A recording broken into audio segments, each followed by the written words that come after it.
Actually, I have it in my notes because I know that you don't like lying. And I have a story about lying. I was, I'm not going to mention his name out of respect for him, but he took me on his jet. We were having a great time. We were about to do business together. Yep. We were courtside.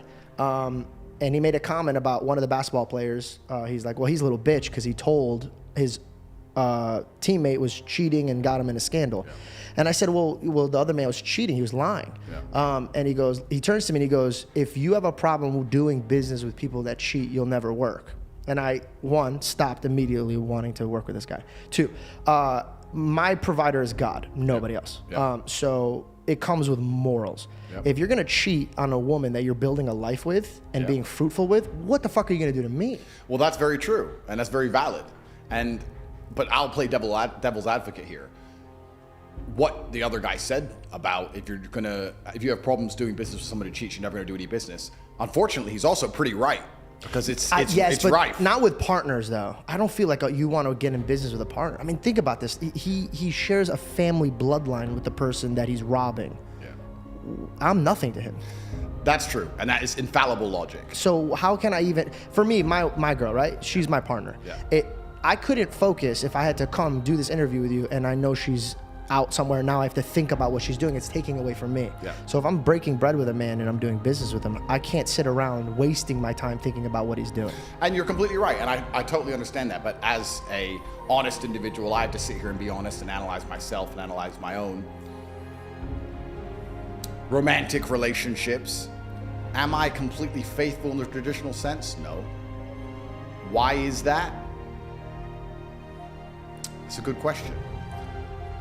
I can't say exactly why that is, but I think that probably the biggest decline in the Western world I have to accept, even though I partake in it and even though I am guilty of it. I think the biggest failing of the Western world is that men and women do not stick together anymore. I think it would fix a lot of problems. I find that very fascinating that that's the problem. You teach men to be better men and to fix their problems. Don't run away from it. But you know that monogamy is a challenge for you. But you don't want to... It's not a challenge. Monogamy is not a challenge for me. Monogamy is a decision that every man must make. But for you to make that decision, you have to sit down and decide that, this woman is worth me being monogamous to, which is fine. I think the biggest struggle that men have in the Western world today is finding a woman who they believe is worth being monogamous to. I don't think men have a problem with monogamy as much as men have a problem finding a woman who they truly believe they should be monogamous to. Also, that's something that's interesting about monogamy, because we can talk about this and it can be a very interesting conversation. In days of old, high-value men, important men, kings, warriors, whatever, had multiple wives. And they had to look after the multiple wives, or they had mistresses, and they had children with them all, and they had to look after them all. Mm-hmm. In certain cultures today, that is still the case. In certain religions today, that is still the case. In the Christian world, in the Western world, we have said that's unacceptable. We should be monogamous. Yeah. But then you have the majority of men who are monogamous are cheating. The ones who are not cheating are using prostitutes sometimes, or going to strip clubs sometimes, or consuming pornography. So they're not truly actually loyal.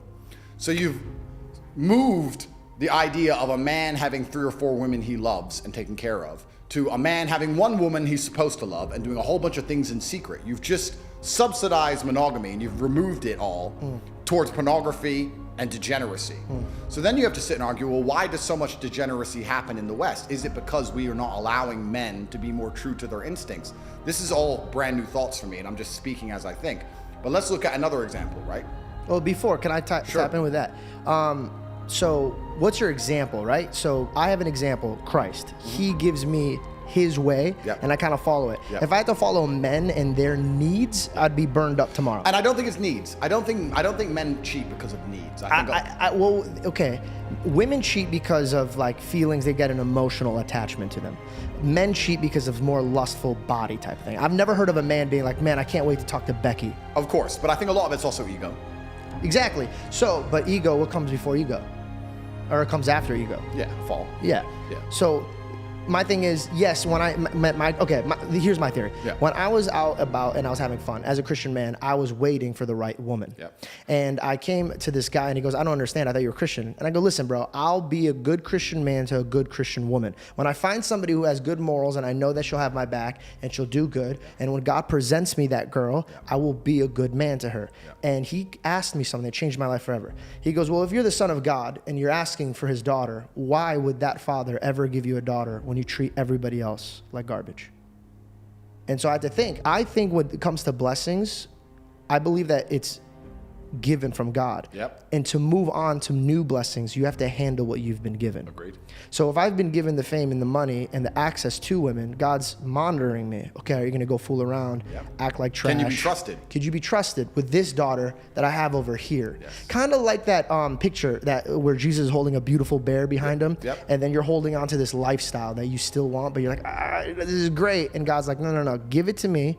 Show me you're ready for it, and then I'll present it, like any good father would be. Yes, absolutely. And I did. I cleaned up my act. I was celibate, and I was showing him I'm trying now to be ready. And then I found a beautiful girl, and then I became monogamous, and then I have a good partnership. And here's the thing. I could lead that relationship anywhere I want. If I wanted to be opened, it could be there. Not saying that she's comfortable with it, but when it first started, I could plant the seeds into taking it in any direction that I want. Correct. It takes somebody with integrity to lead a woman in the right direction. Absolutely. I tell people all the time, I'm in charge of this relationship. God is in charge of everything. Yeah. So when my girl looks at me to lead the house, I gotta lead the house, but it's not from my needs.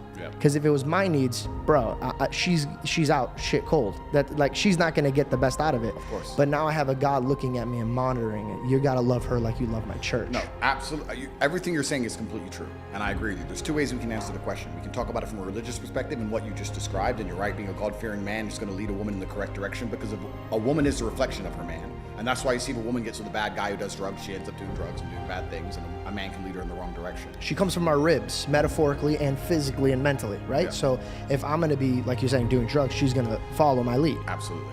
But I'm just talking about it from a societal perspective. I'm making an overall societal observation, the fact that now we have monogamous societies, but because they're not truly monogamous, all of the desire is being outsourced towards degeneracy, as opposed to having a society where a man is allowed more than one wife, for example, and then the degeneracy isn't needed. You don't need pornography and you don't need prostitution if you're allowed to have 2, 3, 4 wives if you're successful. And the point I was going to make earlier is that in certain countries, this is still the case. And I'm just speaking here in generalities. I don't have proof for any of this, but if you look at Russia, right?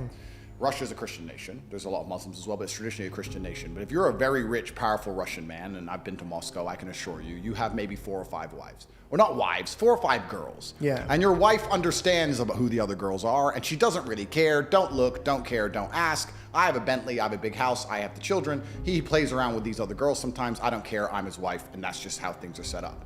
That particular man who's very, very rich, he's not interested in pornography, he's not interested in prostitutes, he's satisfied, he has enough for whatever his ego desires or his heart desires. Then you look at the West, and you look at the most degenerate things which can possibly happen, which are actually levels above prostitution and pornography. If you look at Epstein's Island, for example, when you have very rich, powerful men and they're told by the public sphere, you're not allowed to have more than one woman, but they don't have God to control them. They're godless. Then they say, okay, well, how can I satisfy myself if God's not restricting me? The society's saying I can only have one woman. I'm not allowed to have 4 or 5, which would satisfy me in some regard for my ego or unhealthy reason or whatever my reason is. So I'm gonna end up doing things in private. I'm gonna end up doing things in secret. And then you have Epstein's Island appear. So it's kind of interesting. God is important, and God is extremely required to restrict people. But if you take the God out of the element, and you only use society to try and restrict the sexual desires of people and tell them they have to be monogamous, you're going to end up with more degeneracy than if men were allowed to be polyamorous and have more than one wife. Does that make sense? 100%. And the reason why I asked you, is this generation